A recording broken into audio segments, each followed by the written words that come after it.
This is a disgusting story. This is going to prove why Palestinians are getting killed by pot shots from the GHF, the people who teamed up with the IDF, who took over 400 aid distribution sites into 4, turned them into 4, and thought that was going to be, you thought you were going to get people. That's why people are starving. It's intentional. See who's anti-Islamic U.S. biker gang members run the security at deadly Gaza aid sites. This is bullshit. Andy Verity, Tom Beale, and Will Dahlgreen from BBC News reporting. The firm guarding sites where aid is distributed in Gaza has been using members of a U.S. biker gang with a history of hostility to Islam to run its armed security, a BBC investigation has found. BBC News has confirmed the identities of 10 members of the Infidels Motorcycle Club working in Gaza for UG Solutions, a private contractor providing security at Gaza Humanitarian Foundation sites where hundreds of civilians seeking food have been killed in scenes of chaos and gunfire. We can reveal that 7 members of the gang are in senior positions overseeing sites at the controversial aid operation backed by Israel and U.S. President Donald Jessica fucking Trump. UG Solutions, UGS, defended its employees' qualifications for the job, saying it does not screen people out for personal hobbies or affiliations unrelated to job performance. The Gaza Humanitarian Foundation, GHF, said that it has a zero-tolerance policy for any hateful, discriminatory biases or conduct. Well, then, what about this? This here. It's just bullshit. They're lying. Infidels MC was set up by U.S. military veterans of the Iraq War in 2006, and members see themselves as modern crusaders, using the Crusaders' cross as their symbol, a reference to the medieval Christians who fought Muslims for control of Jerusalem. Perfect people for this job, by the way. The gang is currently hosting anti-Muslim hate speech on its Facebook page and has previously held a pig roast in defiance of the Islamic holy month of Ramadan.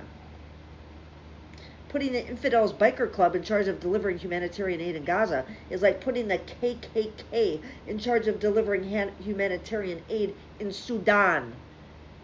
It makes no sense whatsoever, said Edward Ahmad Mitchell, Deputy Director of the Council on American Islamic Relations, a leading Muslim civil rights organization in the U.S. It's bound to lead to violence, and that's exactly what we've seen happen in Gaza. The gang's leader, Johnny Taz Mulford, is a former sergeant in the U.S. Army who was punished for conspiracy to commit bribery, theft, and making false statements to military authorities. He is now the country team leader running UG Solutions contract in Gaza.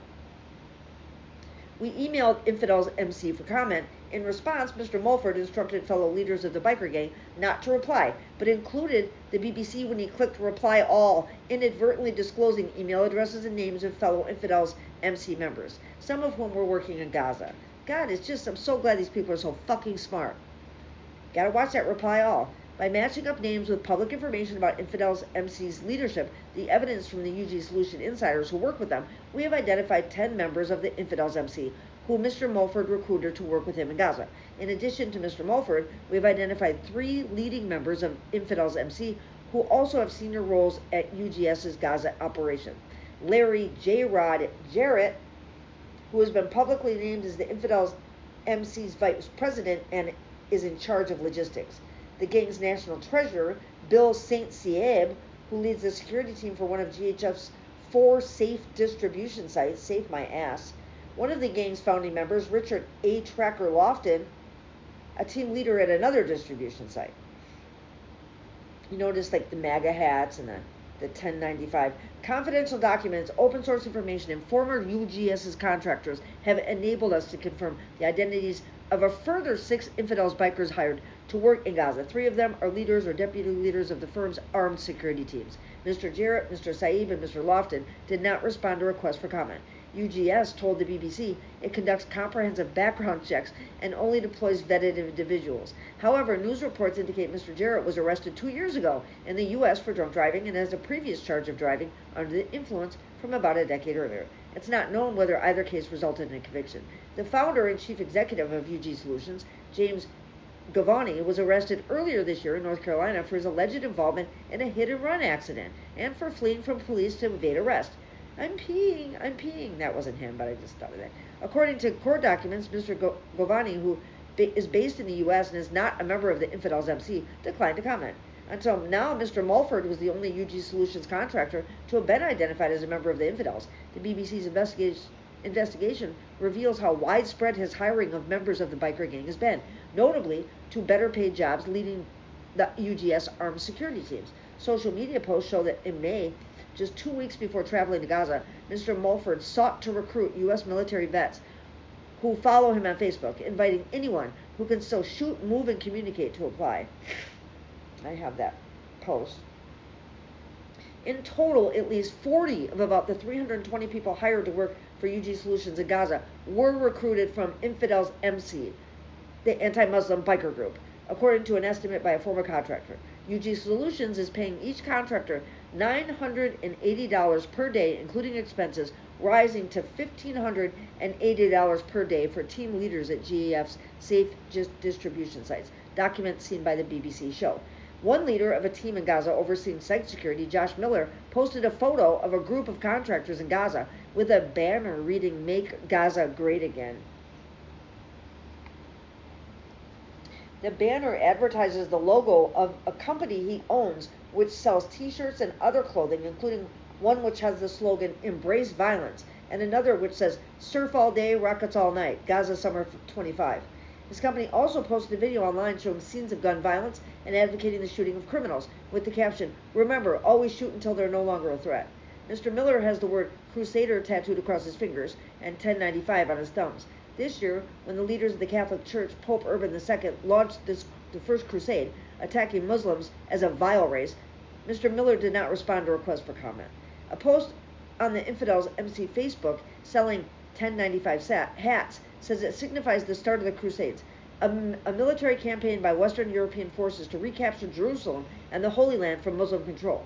The Holy Land refers to the area mostly covered by modern-day Israel and the Palestinian territories. Johnny Mulford, who in addition to leading the gang is listed as the registered agent of a Florida company called Infidels MC, has the date 1095 tattooed across his chest.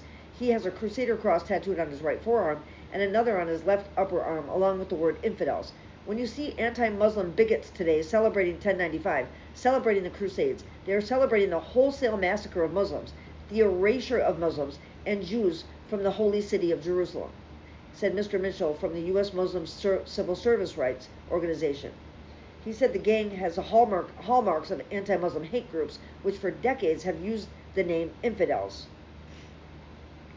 Anti-Islamic views expressed by the gang include a flyer for the pig roast during Ramadan, which the BBC found on an archived webpage. It says, "In defiance of the Islamic holy holiday of Ramadan, we invite you to attend the Infidels MC Colorado Springs chapter open bike party and pig roast." The flyer also shows a woman wearing a burqa that has been torn off from the neck down, exposing her chest.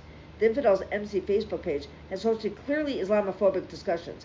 In 2020, the club shared a link to a false satirical article claiming 4 U.S. Democratic politicians, 2 of them Muslim, wanted the Bible to be deemed hate speech. Comments from members in the Facebook group included, "Filling my magazine to the max. Would not be the first time we were at odds with Muslims. Deport these pathetic skanks to a pathetic third world crap hole where they won't be offended by the Holy Bible," and a comment dismissing them and their Mohammed with an expletive. As of Wednesday, the comments remained on the Infidels MC Facebook page. Yeah, you guys, no wonder Palestinians are getting killed by pot shots, because these people don't want Muslims to eat. They want Muslims to die. And this is, you put the KKK it's exactly the same. This is why. This is what's happening. Their allegiance to Donald Trump. Fucking bullshit. Thanks for watching my videos, guys.